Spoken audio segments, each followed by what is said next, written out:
All right, we are live, everybody. Welcome back to another episode of Let's Talk Lake County. I'm your host, David Rich. I have a very special guest on, a good friend of mine for what? I don't know, since 89, 90? Something like that, yeah. So at least 36 years. I think it was 90. I think it was 90 because I remember turned 21 just after I started hanging out with you guys. And I was 20. After I graduated, for sure. So, yeah. I'm a So child. anyway, we've known each other a long time, and why did you say? Okay, Jim Meirhoff. I was reading it. Is also has a PhD in anthropology, and we're gonna have him on another time to talk about all he does there because it's very cool stuff. So he makes me call him Dr. Meirhoff. Just once. You've said that before you even graduate. You're like, one day you're gonna have to call me doctor. I'll do it once. I'll let you know when I make you do it. So today's not that day. Not that day. Those were all free ones. Oh, thanks. And anyway, so we both grew up in the 80s loving heavy metal. And, we have that in common. We've had lots of, I had a radio show dedicated to heavy metal. You were on twice, right? At least twice. No, it was twice. I think so. I don't do that anymore because it's just too much of the pain in the butt to get to the studio and blah, blah, blah. But I do miss it, I will say. I miss making the playlists and like kind of checking out what's going on and stuff like that. It was, I was learning a lot more about music than I knew previous to doing that show. It was pretty cool. But anyway, so we're just going to kind of geek out tonight on heavy metal. And because we're both like, avid fans and like, going way back to our youths. So we've been involved in loving heavy metal for a long time. So let me actually, I know when we talked about like starting, we're going to like get into like the who invented heavy metal thing and say, but what band or bands, I guess, kind of put you into the whole love of heavy metal thing? I can pinpoint it to the song I heard. I can't think of the day, and I can go by the year if I figure out when this album was made, which off the top of my head, I can't. But I was a friend of mine down the street took me down, and they just thought like the cover of this album was just evil and wicked, and they like sat me down as this like, I was probably 12, maybe 13, and they dropped the needle on the song Lord of Darkness by Grim Reaper off their second album. And I just heard that and it was just like, I wasn't expecting that. I was expecting Kiss. That was the first song that like I heard it and I understood it. And at that time I was deep, like fully into like playing D&D. I was into fantasy. I was reading myths, and hearing that song start off just like this like more on this like guitar slide, and then you just hear this demon-y voice like, I am your living hell. And it's just like, that's awesome. What is that? And ever since that day, I've had one haircut. What? Since that day, in 1983 or 1984, I've had one haircut. I know your hairstyle's been the same ever since I've known you, but you don't get like the split ends trimmed or anything? No, it's all split. It's like just essentially like it is split ends. Jesus. Nope, I've had one haircut. One every now and again I'll shave like the back part off and do a little, but one. And that goes to the next one of the first albums I bought after that was Diary of a Madman. And I actually traded someone in the neighborhood for like all these old toys and stuff I had. And I just had that. And I opened the sleeve up, and inside, like on the one side, it's all these handwritten lyrics, which was cool, which I think is how and why my handwriting is the way it is today. And I turned it over, and there's like the band members sitting all on the steps. And I looked at Rudy Zarza, the bassist, and it was like, and he had like this long black hair, and I was like, awesome. We're doing this. I'm doing that. Yeah, that's very cool. Yeah. So Grim Reaper. Yeah, I mean, the Grim Reaper is like kind of like quintessential heavy metal. Like when you like, if you're like, because like we talked about this too. Like different bands can kind of like fit on a spectrum of sorts. Like you get a little over here to the lighter. So like you accuse me of thinking like Bon Jovi was heavy metal. I never thought Bon Jovi was heavy metal. I couldn't think of Bon Jovi. That doesn't even make any sense. But you have bands like Rat or Cinderella, or like, they're a little further towards the essential middle, but it just depends on the song. For me, it would have been, I would say Kiss when I was, in the 8-9 years old, when every little kid loved Kiss. you know, like that kind of thing. But I think as far as the 80s went, it would probably be something like probably Motley Crue. Probably kicked me off in the 80s style stuff. And then, you know, like Motley Crue, they started off as metal. I don't think they ended up as metal. No. You know, shit like, you know, stuff like that, you know. Was Quiet Riot metal? Yeah, kind of. You know, you know, like you have the terms. You have like rock, hard rock, heavy metal. You have like the glam bands or the hair bands. Let's say that more generally. Right. You know, Poison isn't heavy metal, you know, by any stretch. I mean, they're a glam rock band. They're fun. But you hit on this, and what are some of the more interesting bands are things that defy these definitions because they've been around so long, or they themselves are artists enough that they do multiple different sounds throughout their career, and they like change and ebb and flow, sometimes very specifically, other times kind of like first thing that's coming into my head is like Judas Priest, where they just sort of like went into one thing, and then by the mid to late 80s, that's when they started like anchoring this like iconic sound, and that's when all their albums started looking alike. Defenders of the Faith, Screaming for Vengeance, whatever that next not good one, Turbo, is that the one? Yeah, Turbo Lover on it. Yeah, I mean that's the thing. We'll talk about Priest in a little bit here because again, they're iconic. You know, you have what's that? That just anchored a certain style at that time, but you go back to the 3 albums before that, it was something completely different. And you go back to the 3 albums before that, and it was even something completely different then. So it's like, but they ebbed and flowed, but they had a look and a style and a fan base that kept with them that made them something beyond what any one song or album or definition can really define. Yeah, that's why they're iconic. They're just they just really kind of stand like the British what do they call it? Not British invasion. That's the 60s. What do they call the new wave of British heavy metal? New wave of British heavy metal. That's right. The acronym's like the argument is strongly against Judas Priest being a member of that because they were around beforehand. Yeah, but I mean, I've seen videos of that with Halford with his long, like red draped thingamabobber, you know, and he had the same sort of a voice, but that sounded to me like 70s rock. But I think, okay, all right. Well, so the new wave of British heavy metal, that's an argument of then. When did that start? What album kicked that off? I don't know, but I would personally necessarily include Maiden and Priest. Oh, Maiden, most definitely. Maiden, hands down, no problem. Who else was it then? Was it just Maiden? They're the most successful. Okay. By far. But you ask Maiden themselves, and they're like, no, we're something else. We're you know, like I've heard bands do that shit all the time. Right. You know, I mean, like you know who Sisters of Mercy are? Yes. You know, the goth band, right? They're goth. But you ask, I think his name is Alan something. You ask him, he's like, no, we're not. I'm like, what do you mean you're not goth? That's crazy. Like, but right. You know, bands dismiss their you know perceived identity all the time. Tell me Iommi did it with Black Sabbath. We didn't start heavy metal. We were just a hard rock band. Like, no, you weren't just a hard rock band. Right.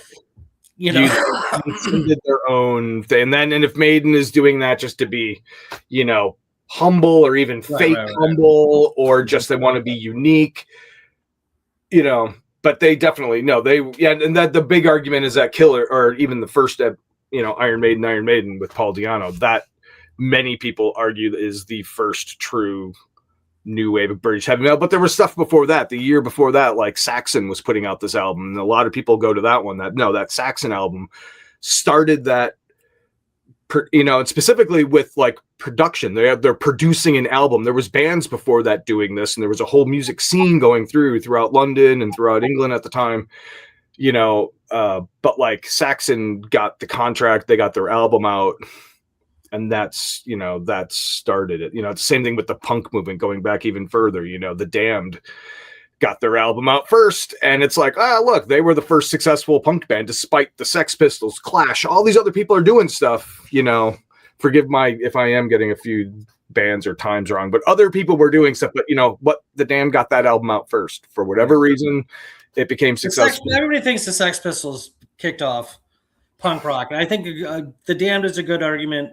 I would put it even further back to the Stooges and MC5, because they were both out of Detroit. Listen to the Stooges, and this is in the fucking 1960s. Yeah. Listen to them and tell me that's not punk rock. That is easily, you know, your buddy Iggy Pop, who you think is better than Prince. Listen to his melody lines and the way he sings. A lot of the distinction between like a rock band and a punk rock band is the singer, how they sing.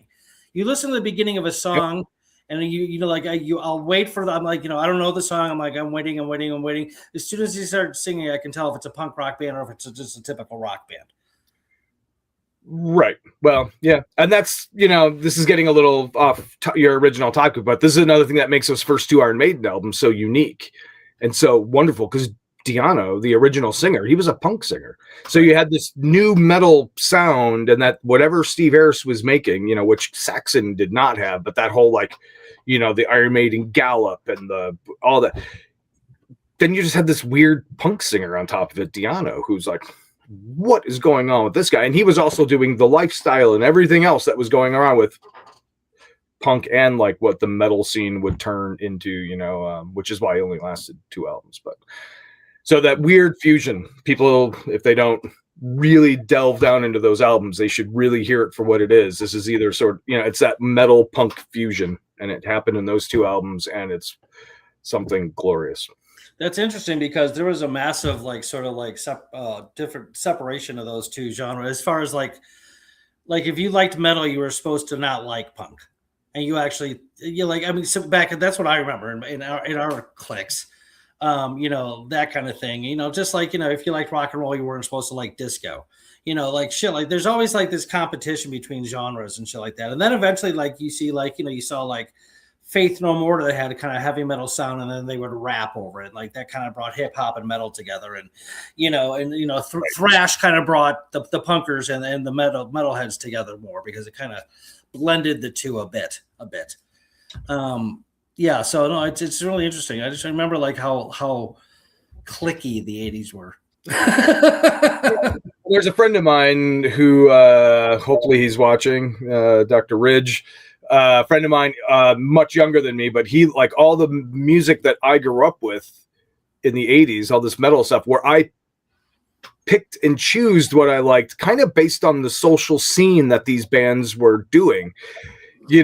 Because that's, it was this living thing, and it was part of the culture and identity as teenagers you're making, but here he is 20 some years later, and he's like, it's all good. Bon Jovi is awesome. Saxon's awesome. Rat's awesome. Maiden's awesome. Like, it's just like, it's all, to him, it's not these little sub things. It's just this one genre of just like incredible awesomeness. Yeah. Good for him. See, but that's how I was in the 80s. I loved it all. Like, I just sort of I went with the changes in the rock scene. I didn't get into like new wave and stuff like that. I did later on. I loved heavy metal to start off with, because there were not the hair bands yet. But then when Bon Jovi came up and stuff like that, I'm like, oh, this is good stuff here. And then they just fucking took over everything, probably because of MTV, and they were all pretty, they were just spectacular. It was a fun scene. What? When the music industry took over the music. Sure. As well, and they're promoting that, and that's who's getting like those kind of right. I'm not gonna deny that's true. It was and it became like I remember towards the end of the 80s, it became very formulaic. There was an interview with Blackie Lawless from Wasp about that very thing. How the record companies just expected you had to have a ballad, you have to have these different kinds of blah, blah, blah. You definitely had to have a ballad, because that's what made you all the money. Those ballads just sold bajillions of dollars worth of stuff. It became very formulaic, and that's not good. Art should not be that way, So I'm actually seeing a bunch of reels of videos of old school 80s bands that never really made it. I'm like, I never even heard of like half these guys, and they were there. There was I remember being friends. Well, you had that story of me at my birthday with the Trey Chic guys, and then the thrash guys over there. That was me. That was me. I could do both, So and it's the ones that fell through the crack that I like finding now, or now that the social side is gone, where I can cross over and I can listen to ABBA without I love ABBA. What are you doing? What are you gay? No.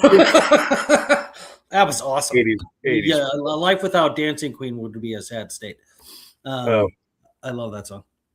Yeah, it's got a good beat, man. It's got good everything to it. The most hooked song in the world. Anyway, so let's get back to metal. Who invented heavy metal, and why would you say so? Some journalist that made the term, blah blah blah, because it was there. So not the words, the actual genre. Well, I know, that's the thing, because then you start arguing, like, again, and it has to be retroactively. It has to be Black Sabbath. It has to be. Like, I don't. For a while, I entertained the possibility that it was Led Zeppelin until I just sat down and thought, again, like when I thought about the first two songs on Black Sabbath's initial first album, because heavy metal has this sort of general kind of like, again, I don't know what to call it, like a force or image of like, very dark, we get into like black metal, it becomes even like satanic, but like dark kind of haunting stuff like that. And it has fantasy. And the first two songs off Black Sabbath's first album are Black Sabbath, which is super dark and like, and then you have the next one is The Wizard. Like, so you have like these two like huge, like, ominous like forces of heavy metal within the first two songs of the first heavy metal band. Crashing together all in 1969 too. That's another thing people overlook, that imagination and that sound and everything is coming out. Where did this come from? Yeah, it's coming, like the Doors were really big then, like, just the Summer of Love's happening, and in England, in Birmingham, all the this is coming out of it. Yeah, no, for sure. It's also the roots, though. All the roots are the same, and that's the awesomeness of it all. The roots are coming out of. Huge Beatles fan. Yeah, Beatles, the blues. Bill Ward's a jazz drummer that, like, Isn't that crazy? It's just. And you don't mess with jazz musicians. Those are some of the most talented musicians. I'm not even kidding. Like, especially jazz drummers. Like, holy cats. Yeah, most of the great, bands like listen to things, are inspired by things that they themselves are not mimicking, but like have gone beyond, and are playing something completely different. And they invent things, like, there's few bands that you can actually go back and like just really nail down certain, like, that changed things. When Black Sabbath came, that changed things. And while the sound was developing and all that, I would argue, obviously I'm a huge Maiden fan, but like, yeah, when Maiden came out, when that Killers album came out, or not Killers, but the first album, like that fundamentally changed things, and everyone else was like, that was in that movement, was kind of coming out of the weeds, and all of a sudden everyone's like, it can be like that, and then it was, they invented something completely new and just ran with it, it was awesome. And then, like, so, like, in your opinion, who invented hair metal? When and how did that happen? I've never even thought about that. Wow. I'm gonna have to say Motley Crue. No, I would kind of say with the invention. when they put out whatever the Theater of Pain with Home Sweet Home is, I think, when the hair band started. That's not a very good album. Home Sweet Home is the only good song on the album. Yeah. You don't like Home Sweet Home? No. Okay. Do you like ballads in general? I love ballads. Just something about that's the one that made the ballad formulaic for the rest of the bands after. It was such a huge success. Record companies were like, "You're putting a ballad on your album." Cinderella, don't know what you got till it's gone is, like, I love Cinderella. I could easily live without that song. But but it's just, it was huge. All those guys, Every Rose Has Its Thorn by Poison. Actually, I like that song. Huge, like, it just, you had to, Skid Row's not 18 in Life. I Remember You. Huge, stuff like that. I'd concede. I wouldn't turn that off the radio immediately when that came on. Oh, I love Skid Row. Nobody paid attention to their second album.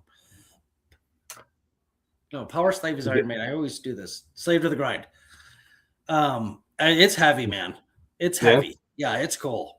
Everybody sticks with their first album, which was probably just designed to make them popular, and then they can kind of go do what they wanted. Right, or they were forced by the confines of their record deal. Well, that's what I mean. I think the record company, it's like, you're okay. You want to be a rock star? Fine. You're going to do this, and this. Right. We'll pay for your album. Then you're going to make $1 bajillion. You're going to pay us back, and then you can do whatever the fuck you want. So. However that works. But yeah, again, that's when the music, when the industry started dictating what, which happens immediately. So like early 80s, it took you got 4 years of solid, good, innovative material.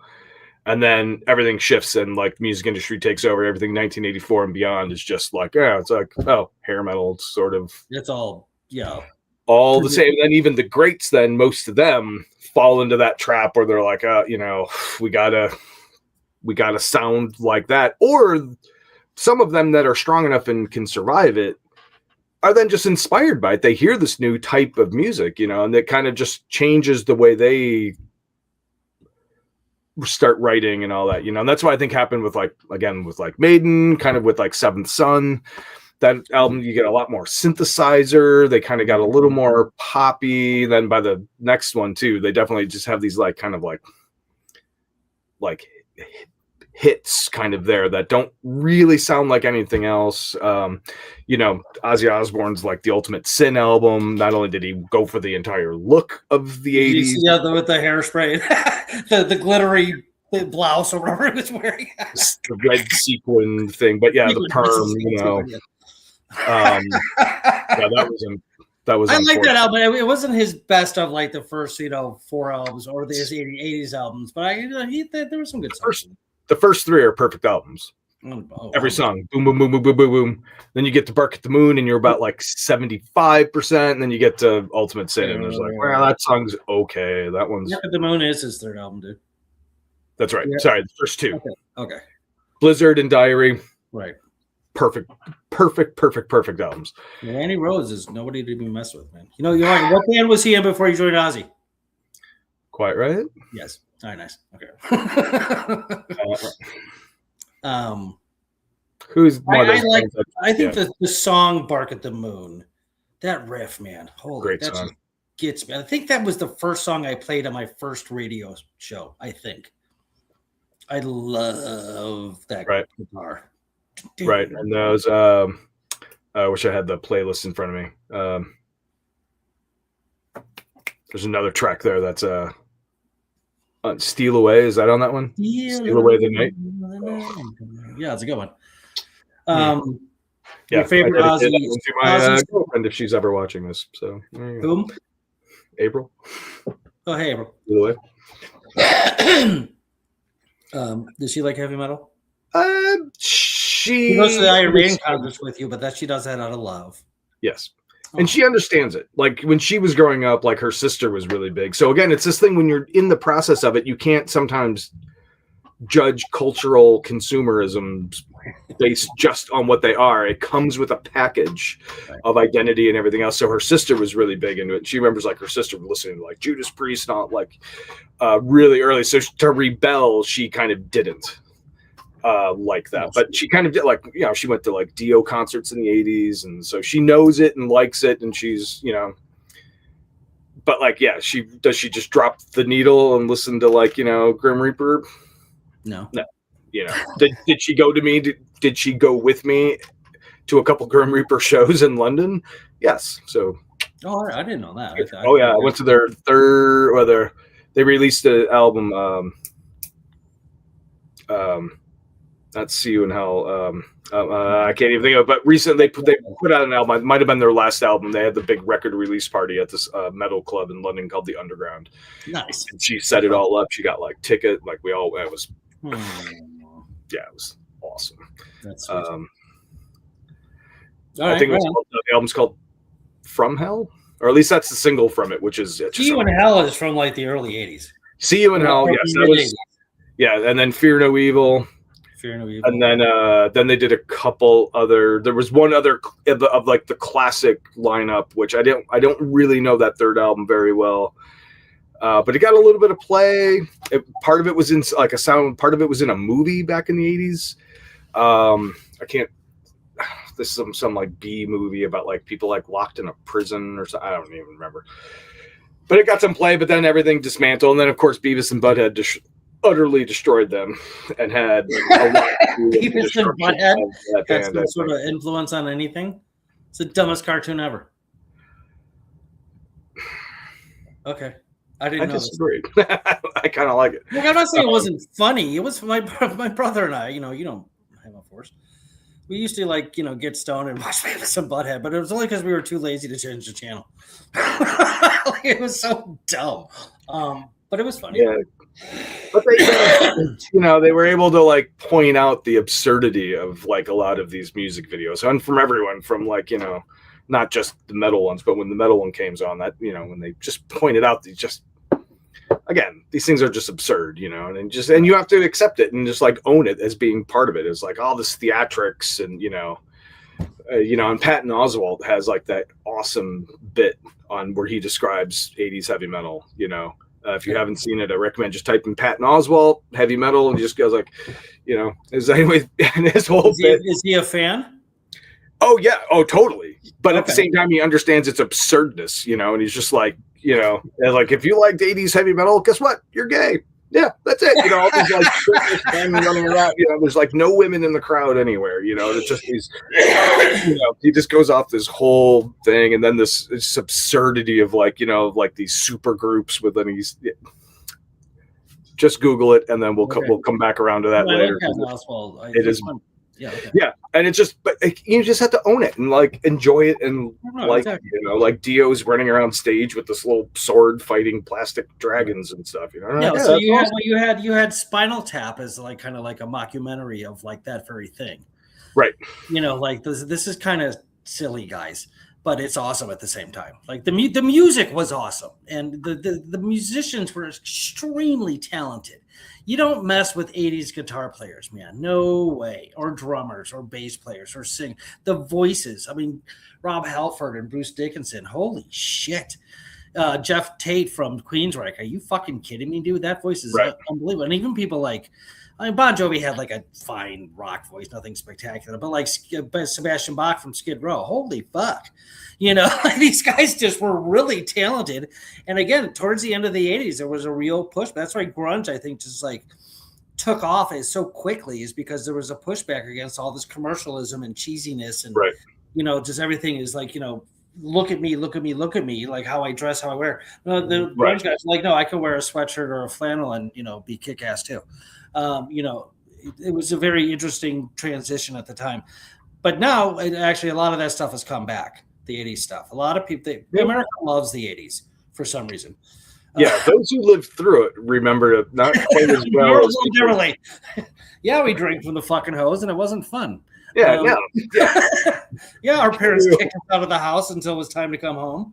And that would, that would probably be child abuse today. But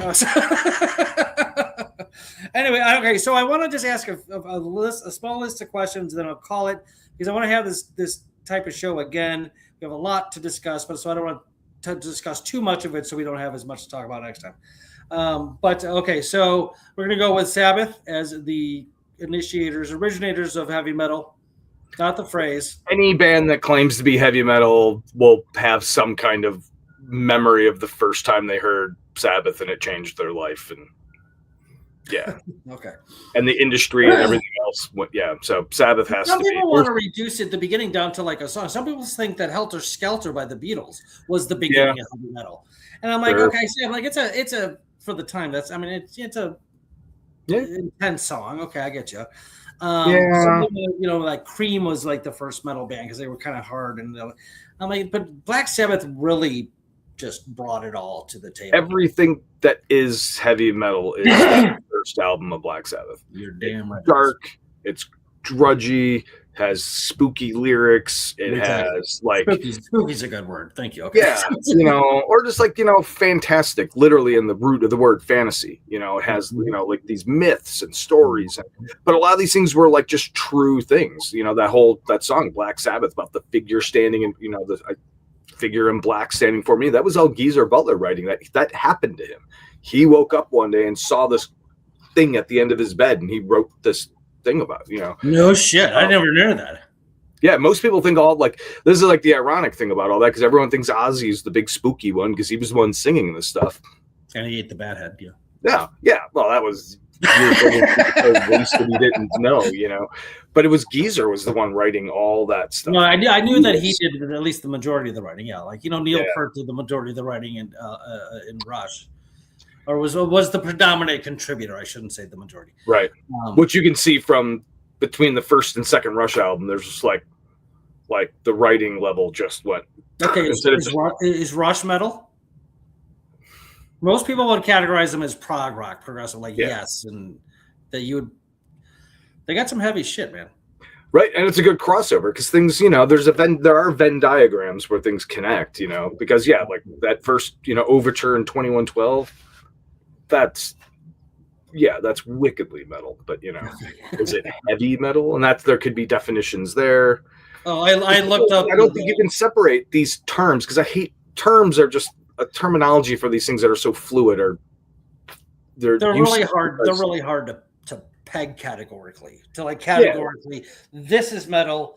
That's not with 100% certainty. It's really hard to do that. Right. Which is why I think you cannot separate the art form from not only its consumer consumption base, because it's an industry, people are getting paid, there's other people involved getting paid, so there's how it's being sold to you, and then how you the person are consuming it, and then how it affects you and your social groups and things like that. So the things that invaded your understanding of what metal is or could be completely different from other people's because it just wasn't in your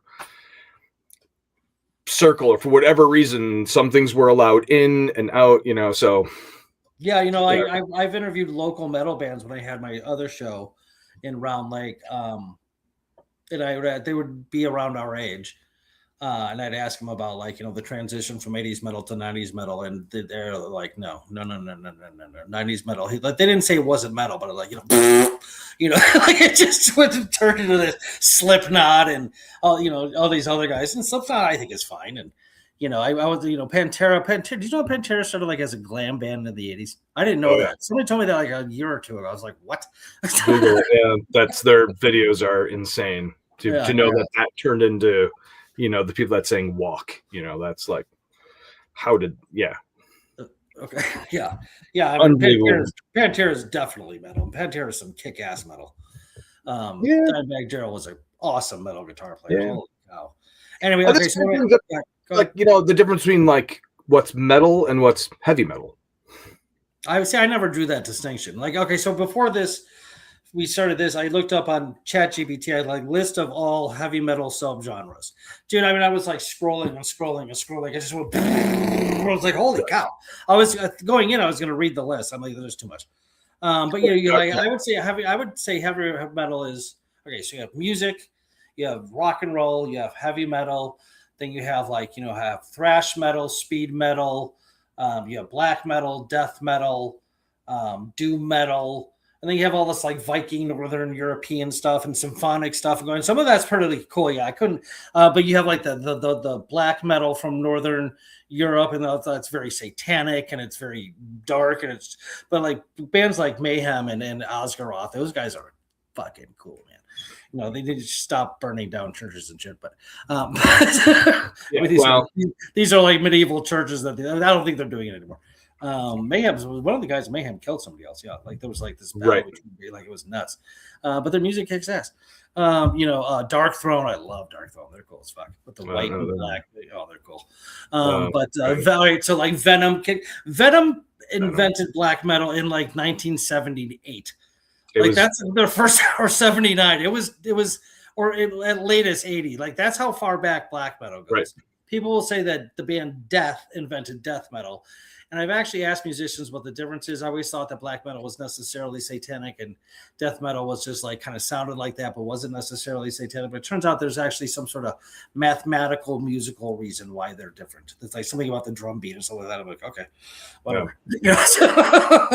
Anyway, sorry, here, quick list of questions. So we got Black Sabbath as the inventors of heavy metal. Okay, I know you asked me not to ask this, but I'm going to ask it anyway. Who was better in Black Sabbath? How's your deal? Oof. It's okay to say you don't know. You haven't. I don't. They're two different bands. It's that's what I think the same thing. They're just apples and oranges. They just sound too different. The Black Sabbath with Ozzy did not like when Heaven and Hell came out in the 80s with Dio. That's a very distinct sound from Black Sabbath with Ozzy. First of all, you had like 80s had like this, it was like kind of like the golden era of like the digital stuff. Like the analog went away and everything became digital. So everything sounded different. It was more precise, more clear. Like the good, bad, or indifferent. That's up to you to decide.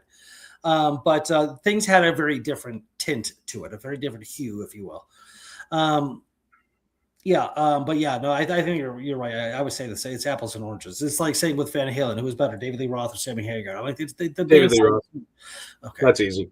No, it's not easy for me because it's just too. They sound too different. They don't. They don't even sound like the same band.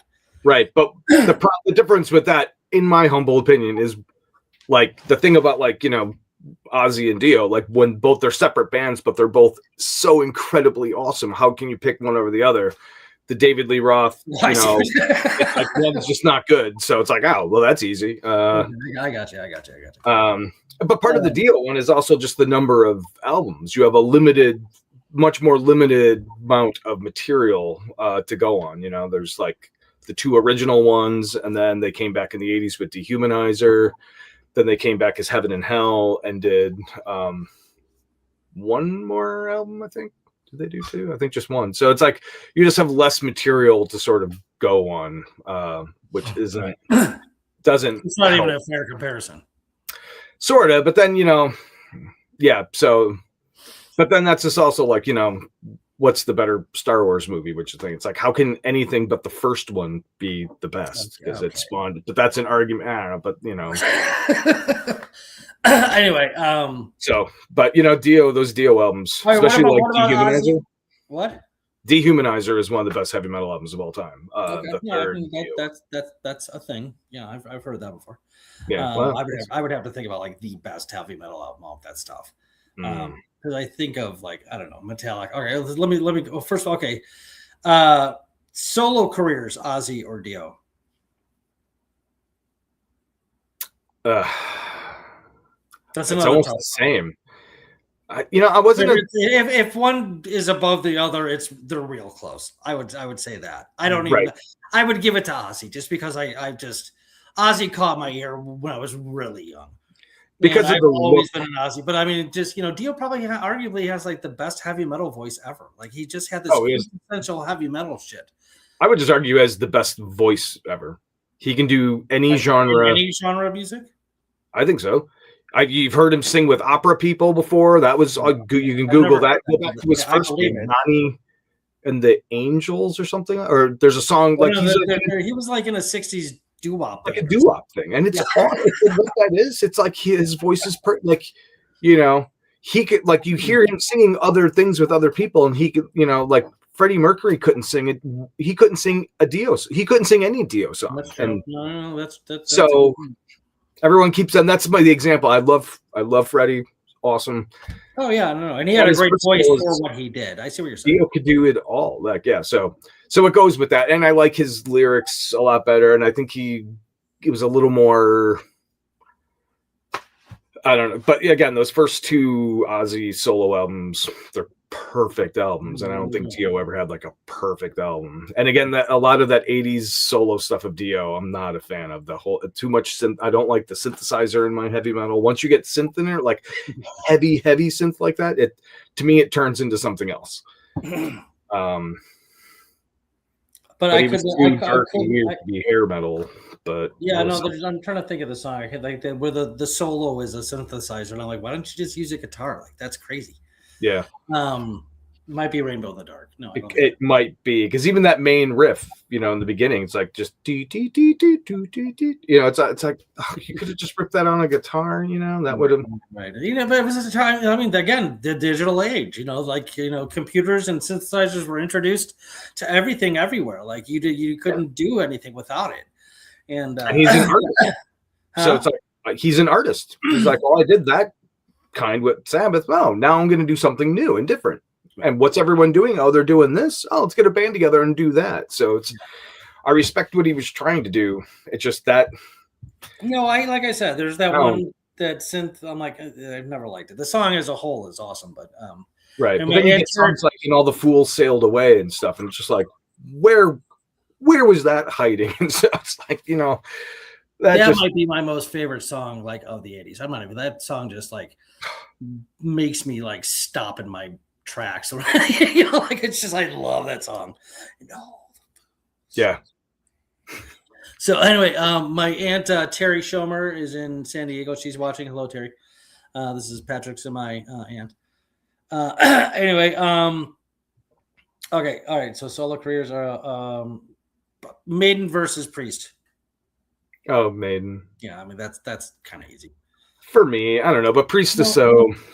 They're both kind of like equally iconic in my head, but I would rather, living on a island by myself, if I had to pick one over the other, like Maiden all day. Right, and mine would be just because Priest had a couple eras that just didn't do it for me, Gay. How about that? I shouldn't say that. Because he is, I guess. That's well, that's true. He is. That was funny. The show, the movie Rockstar with Mark Wahlberg. I know of it. Yeah. Well, you need to see this, dude. It's really literally based on what happened to Judas Priest when the singer Halford came out as gay and they replaced him. It's a good movie. It's a cool movie. Yeah. Anyway. Yeah. And I try to think back to that because people ask me, like younger people that are into music or getting in there, like, what'd you think when you found out Halford? And I was like, I don't even remember it. It wasn't even a thing. It was just like one day I don't remember when I first found out either. I just remember, eventually I heard about it. I was like, oh, okay. Yeah. Well, that makes sense. I mean, look at him. All the leather daddy stuff on a motorcycle. Yeah, look at it. That makes sense. Okay. Freddie Mercury too. I'm like, oh, the name of the band is Queen, dude. Okay. Anyway, and then Liberace. Who knew that guy was gay? Yeah, who would have known? But it's and that's the thing, and I've said this before. There has to be a reason why the dating site, the gay dating site, is called Grindr. That's a Judas Priest song, right? Oh, really? Grindr.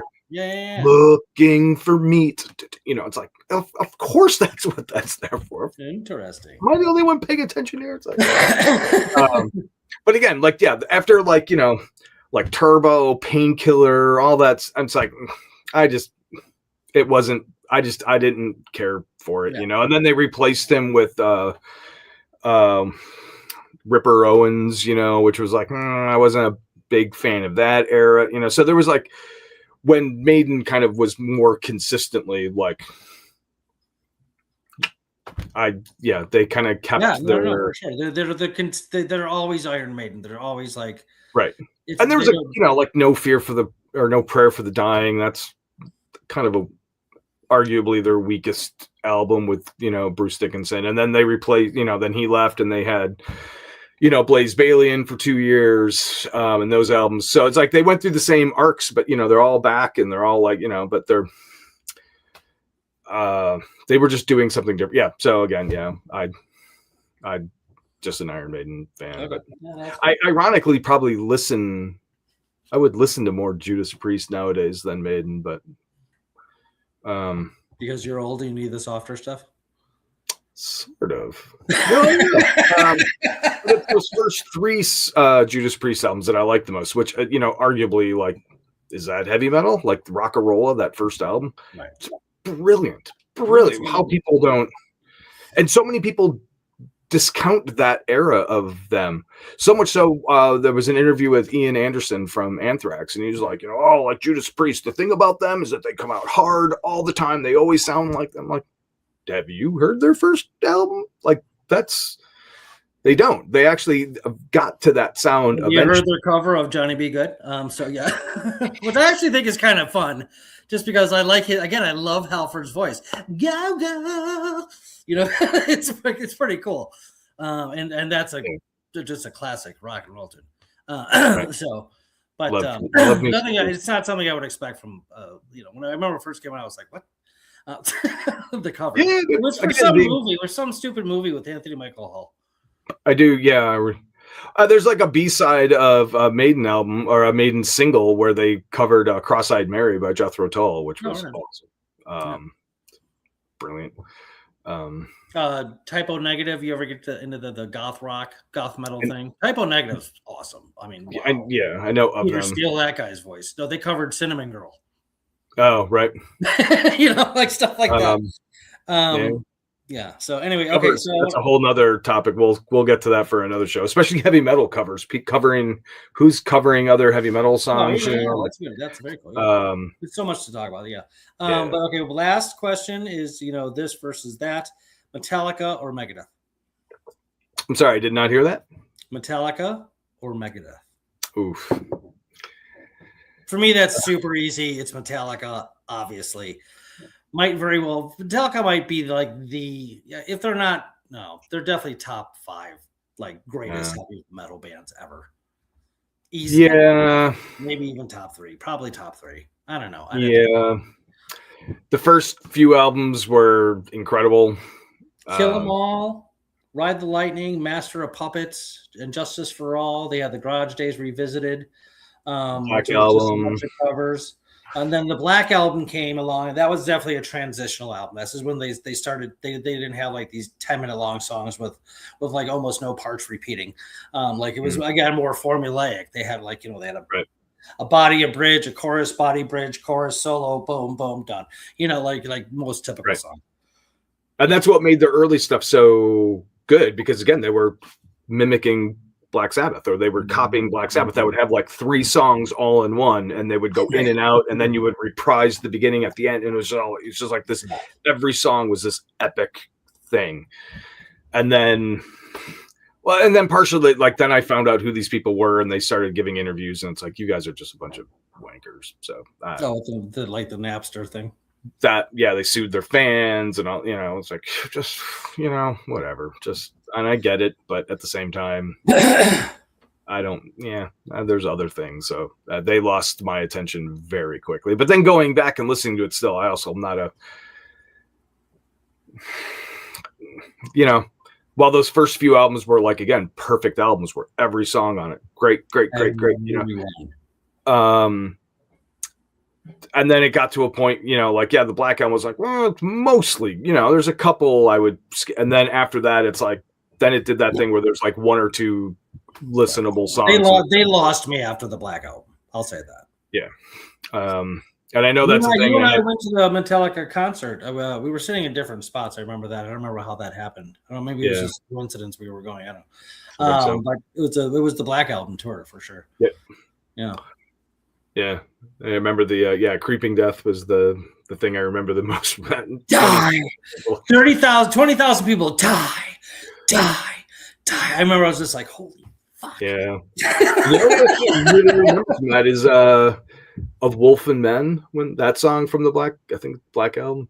I remember doing that, and it was just like, no, that was a great show for sure. Yeah. Yeah, that was. They didn't have an opening act or anything. They just took it all.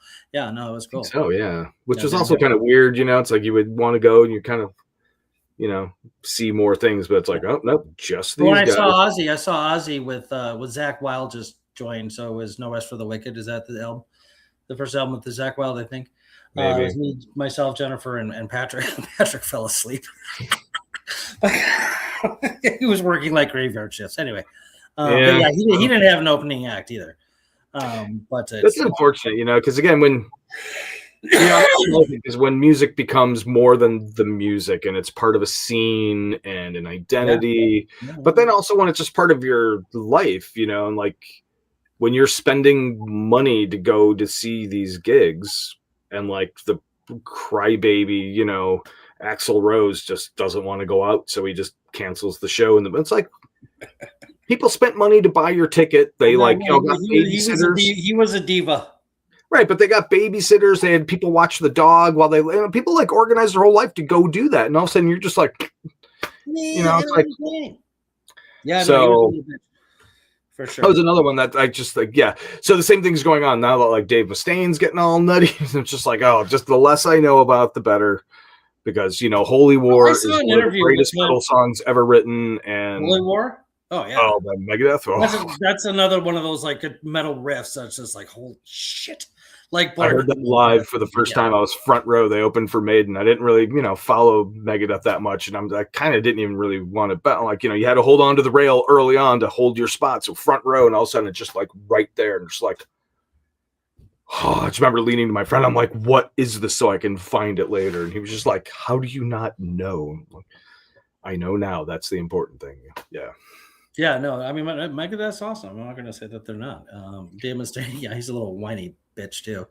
I saw an interview with he and Lars Ulrich, and Mustaine started crying because Megadeth was like second to Metallica in the 80s. I'm like, are you fucking kidding me?